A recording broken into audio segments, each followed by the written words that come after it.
Good morning students. आज हम पढ़ेंगे शब्द परिचय अर्थात शब्द विचार। ये हमने पिछली कक्षा में भी पढ़ा था और उसमें हमने तत्सम और तद्भव शब्दों को जाना। तो एक बार हम उसके मुख्य बिंदुओं को दोहरा लेते हैं, उसके बाद हम आज का आगे पाठ शुरू करेंगे। उस कक्षा में हमने सीखा था एक या एक से अधिक वर्णों के मेल से बने सार्थक वर्ण समूह को हम शब्द कहते हैं। उत्पत्ति के आधार पर शब्दों के चार भेद हैं: तत्सम, तद्भव, देशज और विदेशी। विदेशी कह लीजिए या फिर विदेशज, सेम बात है। वाक्य में प्रयुक्त शब्द को हम पद कहते हैं।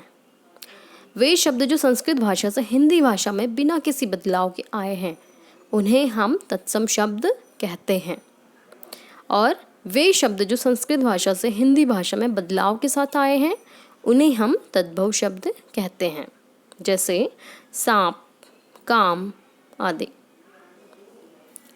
आज की कक्षा हम शुरू करते हैं देशज शब्द और विदेशज शब्द। पहला आपका देशज शब्द। वे शब्द जो आपके देश की उपज है, यानी आपके ही देश में बोले जाते हैं, वो किसी और देश से नहीं आए हैं और ये शब्द आपकी आम बोलचाल की भाषा से हिंदी में आ गए हैं, उसे हम देशज शब्द कहते हैं।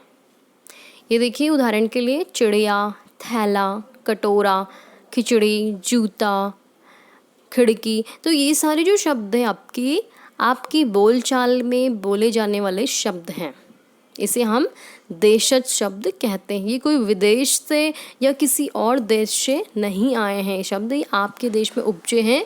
आपकी जो छोटे से क्षेत्र में बोले जाता है जो बोली, उसके अंदर से ये शब्द आपके बने हैं।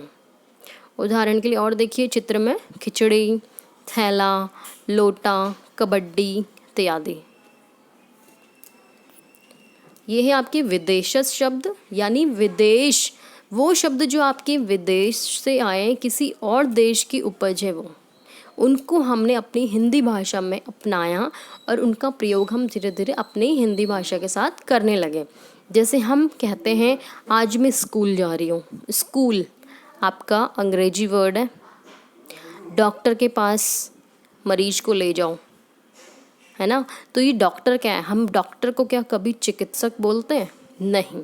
सब कोई भी अगर देहात से भी आ रखा है, कोई अनपढ़ व्यक्ति भी है, तो वो भी उनको डॉक्टर ही कहेंगे, क्योंकि ये आपकी विदेशी शब्द हैं और उनकी टच में आने से, विदेशी लोगों की टच में आने से हमने उनकी भाषा को पकड़ लिया और इस भाषा को हम अब बोलने लगे।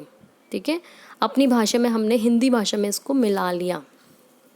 ऐसे बहुत शब्द हैं, देखिए चित्र में डॉक्टर, नमक, औरत, चाकू, चाय, साबुन, ये सारे आपके क्या है? विदेशी शब्द, यानी विदेशज। ठीक है, आगे बढ़ते हैं। एक बार देख लेते हैं आपको ये चैप्टर कितना समझ आया है।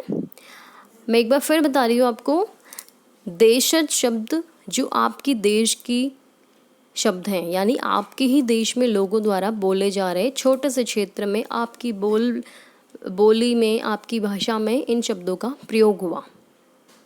और विदेशज शब्द जो विदेश से आए हैं, अंग्रेजी शब्द हैं, तुर्की हैं, अरबी हैं, फारसी हैं, ऐसे शब्द जो विदेशी हैं उनका हमने हिंदी भाषा में प्रयोग किया, उसे कहते हैं विदेशज शब्द। अब आपके सामने प्रश्न है और उनमें से आपका एक उत्तर सही होगा, तो आप सोचिए और बताइए निम्नलिखित में से कौन सा शब्द विदेशी नहीं है? अलमारी, इसको अंग्रेजी में भी कहते हैं। चाय, अभी हमने पढ़ा, विदेशी है। तो बारूद, ये भी विदेशी है। तो दांत, दांत क्या है आपका? दांत तो आपका विदेशी नहीं है, दांत तो आपका तद्भव है, हिंदी वाला शब्द है, इसलिए आपका यहाँ पे विदेशी शब्द नहीं है, वो होगा आपका दांत, क्योंकि वो तो तद्भव है ना। अगला प्रश्न है, स्टेशन, तिजोरी, रेडियो शब्द हैं। तत्सम नहीं, देशज नहीं, संकर नहीं, विदेशी बिल्कुल सही, क्योंकि स्टेशन ये अंग्रेजी का शब्द है। यहीं से आपको पता चल गया कि ये तो विदेश वाले शब्द है सारे। अगला प्रश्न है आपका, पगड़ी शब्द किस प्रकार का शब्द है? पगड़ी, अब आपको क्या अंग्रेज लोग तो पगड़ी बोलते हुए नज़र नहीं आएंगे। पगड़ी तो आपके देश में बोला जाता है, यानी आपके देशज शब्द है ये। शादी में पगड़ी पहनते हैं तो देशज शब्द।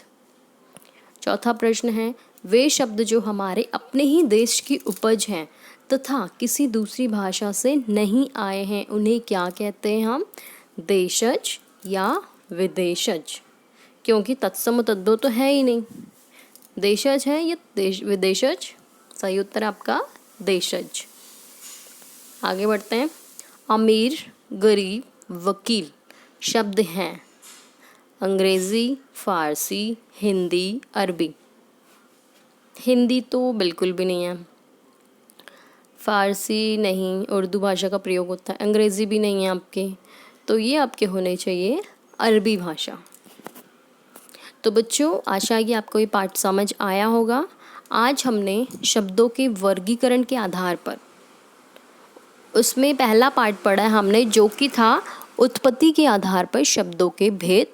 हमने पिछली कक्षा में तत्सम तद्भव पढ़ा। आज हमने देशज विदेशज कंप्लीट कर लिया है। तो आज हमारा यहाँ पे ये वाला टॉपिक क्लोज हो रहा है। अगली कक्षा में हम रचना के आधार पे शब्दों का भेद देखेंगे। आपका आज का गृह कार्य यही है कि आपको इन प्रश्नों को अपनी कॉपी में करना है और इनको याद भी करना है। तब तक के लिए धन्यवाद।